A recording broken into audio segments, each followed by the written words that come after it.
Hey, it's Sammy and Natalie here, and welcome to the Anxiety Compass, where anxiety isn't the enemy, it's our tour guide. We'll swap stories, share tools, and have a laugh while we find our way back to true north. Come along.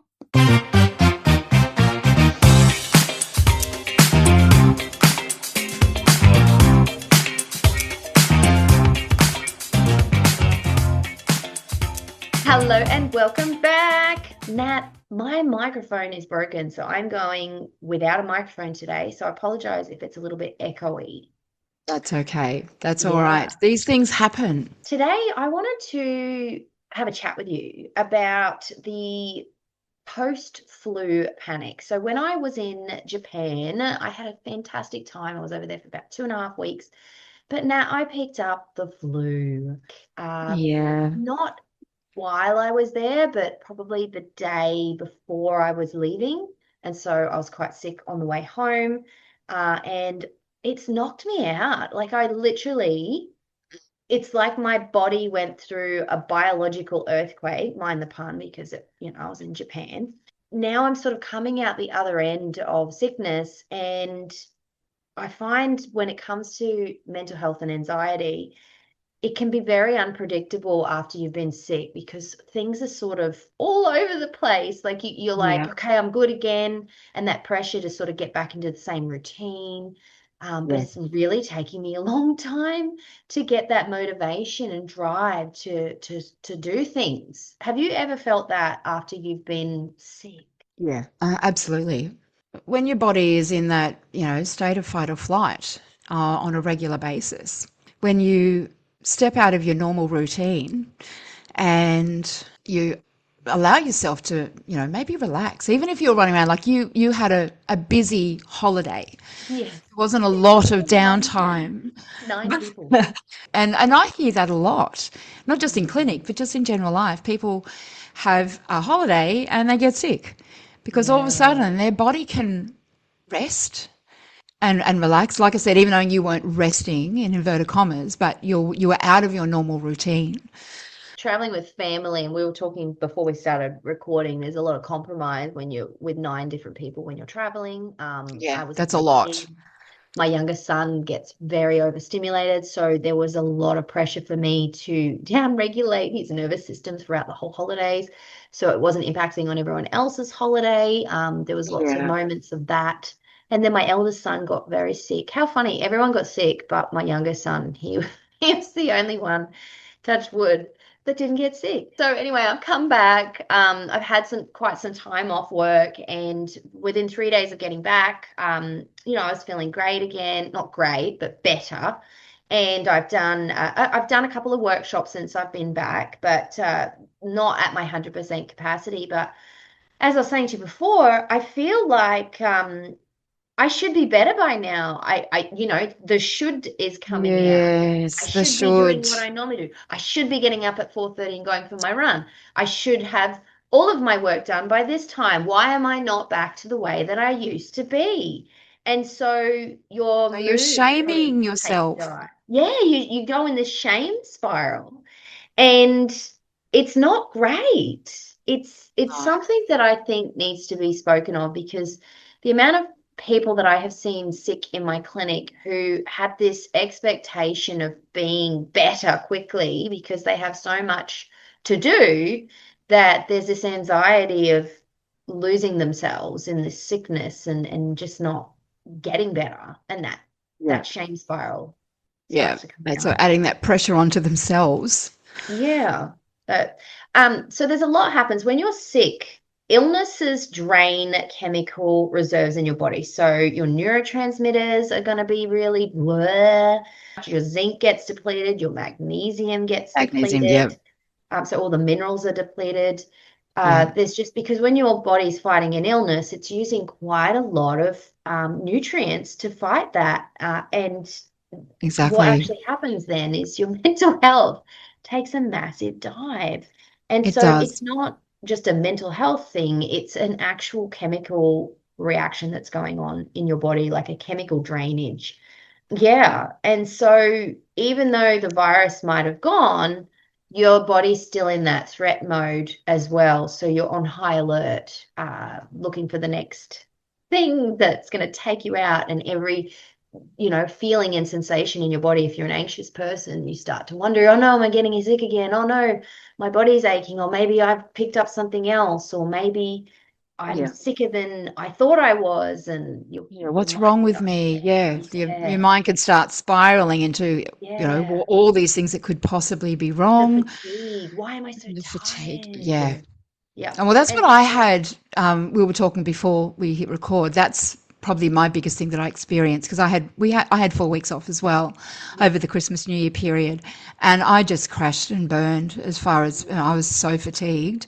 Yeah, I'm still struggling to get back into a full routine, and we were talking before we hit record that we know a lot of other people within our industry, but also out in the greater world who are also feeling this way. But going back to one of our earlier episodes about the new year, new me, and all of that pressure, when in the reality is, start of a new year, oftentimes, especially if we're women who are working and or we've got a family, and so we've got a lot of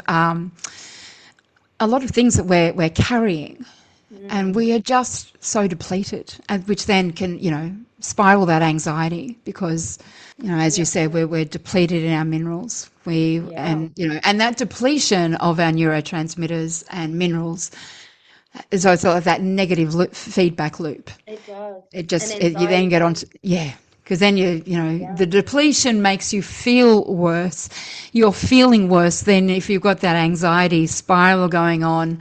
So your body is in that fight or flight, which further depletes your minerals, and it's just then you're just on that Vicious cycle. wheel of Yeah, that's where I'm in the wheel at the moment. And I also find like you can talk yourself into being sick as well. So that oh being yes, said, I'm like, I'm getting up, I'm gonna do this, I'm gonna do that. And the positive mindset, you go for your little run and you do all the things. And then all of a sudden it's like you've hit a wall because your resilience is nowhere where it used to be. And yeah, you go to do something, and for example, this morning I went to record and my microphone broke, and I was like, are you kidding me? Whereas normally I'd be like, okay, it's all good. But yeah, it's like everything sort of hits that little bit harder. It's like anxiety scanning things and looking for reasons to quit, looking for reasons to yes, go back to that comfort and nourishment and looking after your body to make sure you don't get sick again. exactly.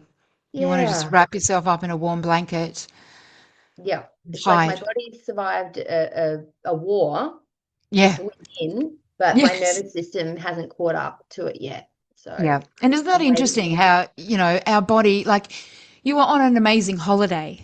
Mm, So, you had all these beautiful experiences over in Japan and, with your family, your extended family, a lot of connection, but your nervous system treated yeah. it like you were in a war. Yes. Yeah. Yeah. Pretty much coming back and feeling drained, and then your immune system's down, and then you get sick. And then when you recover, you're still drained, but that anxiety creeps in because your compass isn't pointing at your true north. It's sort of Yeah. still going around in circles, trying Yeah, to it's figure trying to out find it. It's like, where is my true north? yeah, It's like yeah. Russian roulette almost. System overload, system overload. And I also wonder, like, whether it's a little bit of you're away from your routine, you're traveling, you're just eating, you're having a great time, and you do that for, like you were saying, you had a month off. You do that for so long. I find the longer you spend away from your routine, the harder it is to get back into the swing of things.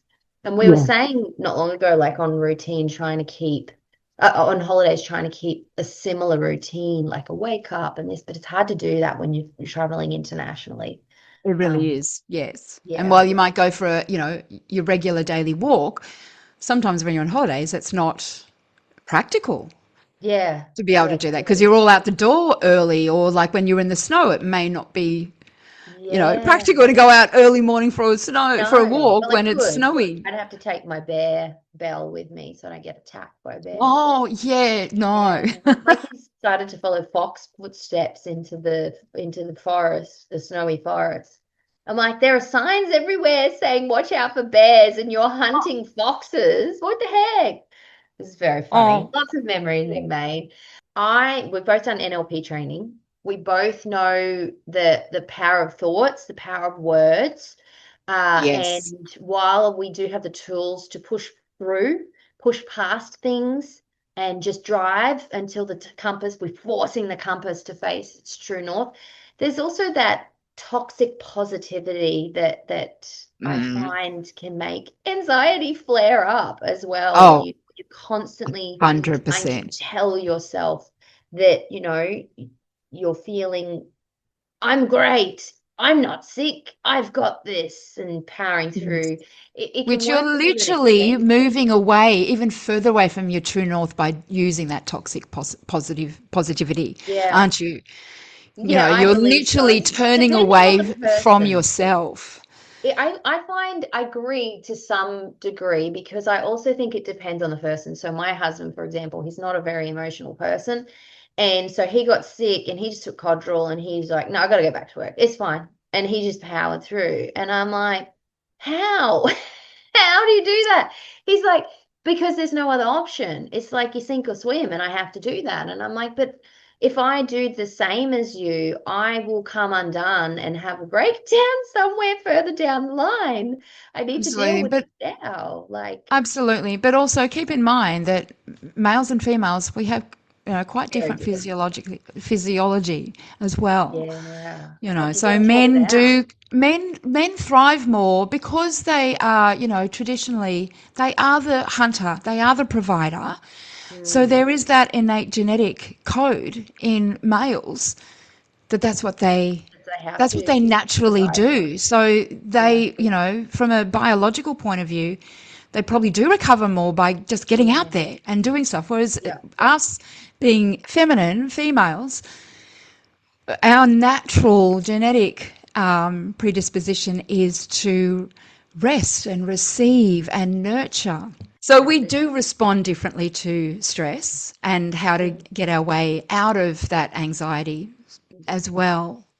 So, if you're sitting there listening and you're thinking, well, I've been sick and I'm struggling, or I'm, since the holidays and I just can't seem to get myself into gear, I'm just keep thinking about the fact that I'm tired all the time. There must be something wrong with me. My body's aching. I'm just exhausted. I don't know what I'm doing with my life. Like, a lot of people are thinking this. You're not alone.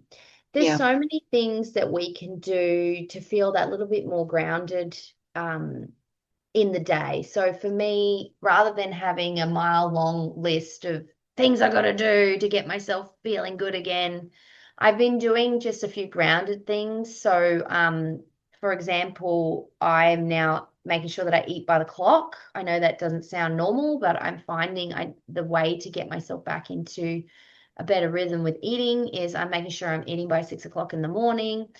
yeah, And then again, I'll eat at 9. And then, sort of, I'll eat at 12 until I sort of get a rhythm with my body back again. So I've yeah, been doing that. I've been making sure I wake up with the sun. Even before the sun, I'll take the dog for a big walk, just locally, making it easy for myself. And knowing that just doing those sorts of things are going to help reset my body and my nervous system and my immune system, feeling like a human being again instead of forcing myself to go back to the gym and go absolutely. hard and Yeah, it's that gentle regulation. yeah, and hydrating. I've been taking electrolytes Yes. again. Yes. I have been brain dumping each day, so I don't know if anyone else does that, but I've got so much in my mind all the time that I don't want to carry that with me. And so I'll do a Yeah, big, massive brain dump on my laptop. As soon as I get on, I'll yeah, just type away everything and then I'll categorize where it goes and what actually needs to be done today or what I'd like to do today, without the pressure of yeah, it following me and, building up in my head. I think anything that's going to make you feel grounded in that way is going to help. We were talking about making rash decisions when you're feeling a bit down and you're anxious and you're overthinking everything about after being sick and then yeah. making drastic decisions of quitting life and keep quitting your Mm. job and get rid of your Blowing social up your media. life, blowing That's up your like business. I'm done with this. Let's start again. Maybe I'll feel better if I start again. which maybe you will, but let's not make a decision right now, right?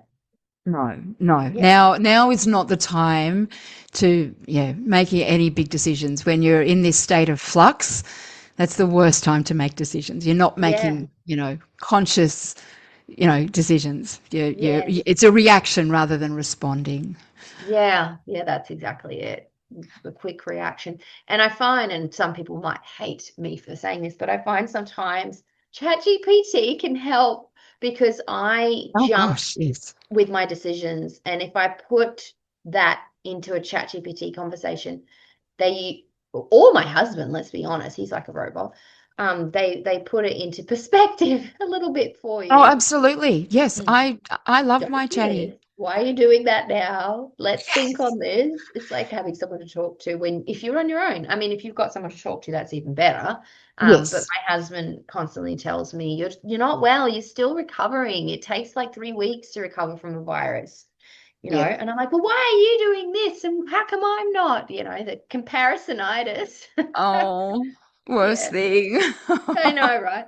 So let's do some reflective questions for our listeners out there.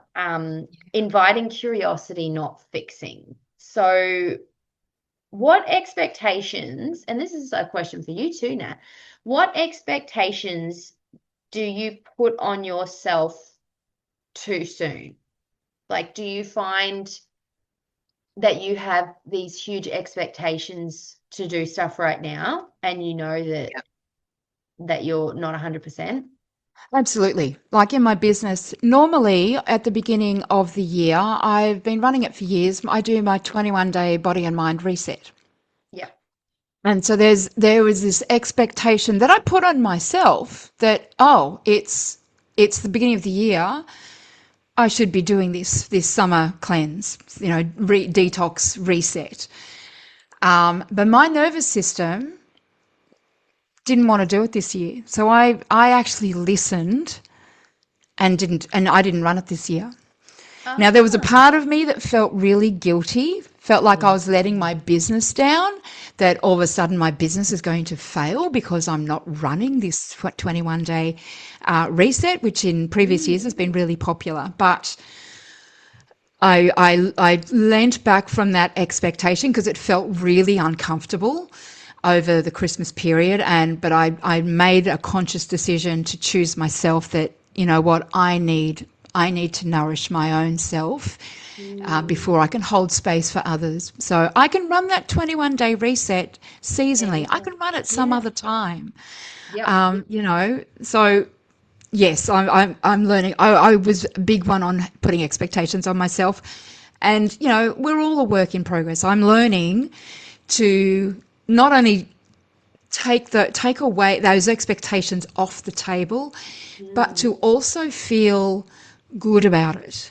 To Yeah, without feel the guilt. nourished, that Yeah. seeing it as a nourishment and listening to Mm. myself and what my body needs and what my mind needs, as opposed to the woulds, the shoulds, the coulds. Yeah. Yep. Exactly. Some people listening might be thinking, well, I'm always going to talk myself out of doing things. Sometimes you have to do it when you're not ready. And it's like, well, yeah, that's true as well. But when you've been Yes. sick and you've been tired and exhausted and your body's in recovery, that's another story. If you're sitting there and you're full of energy and you're like, no, I'm not ready, I'm not ready, I'm not ready, I'm not ready, that's a different story. Like, Yeah. sometimes it's an avoidance thing, but this is more of your compass isn't broken, it's recalibrating, Yeah. and give it that chance to recalibrate. So, working on getting yourself into a good state of mind, um, slowly re-entering the waters. You can run and jump Yeah. into the waters if you really want, but being mindful that's going to really tear up your nervous system again. So, Absolutely. So just imagine standing at the edge of the water, maybe just mm, up to your ankles, and there's a gentle lapping of the water, yeah, and yeah, it feels nice and cool. Here in the southern hemisphere, we're right in the middle of like hellfire summer. It's been pretty hot yeah. everywhere. So, Mindfully, yeah, for us, yeah, so just that cooling water, just gently lapping at your ankles. We yeah. don't need to go and dive in head first. All right. Well, this is a somewhat, I haven't been recording our time, but I'm hoping this is a somewhat smaller, Shorter. shorter Shorter. podcast as we ease back into our recordings. And Yes. hopefully, I'll have my microphone for our next recording because that was unexpected. But here we go. I decided to do it anyway Yes. because Good on you. why not? Let's do it. Yes. Well, do you have any more that you would like to add to this sort of, I'm going to call it, I feel like, and maybe this is just because the anxiety is sort of a little bit heightened for me lately. I feel Yep. like this episode isn't as brilliant as the ones that I usually do. There's that expectation to give you guys such a fantastic episode, and there's always this knot or feeling inside where I'm like, I don't know if it just landed like the other ones. You know, that Yeah, expectation. no, I agree because, even when we were prepping for this and all my notes, we would, our notes dived into Opened. talking about the neurotransmitters and all the biochemical things that go with what we're going through. And, I think we both made the decision to not go there Mm, because, yeah, there is, and I'm the same. I'm sitting here going, oh, but hang on, we haven't added in all the sciencey stuff. yeah, But there's I so think much in that. this is enough. Yeah, yeah. I think this is just enough for us and Enough. for our listeners, our gorgeous Yeah. women listening. Be kind to yourself, and we will come back bigger and better once we've nourished ourselves a little more. Thanks for joining us on the Anxiety Compass. If you love this episode, share it with a friend who needs a little laugh and a lot of calm. We'll see you in the next one. Keep following your true north.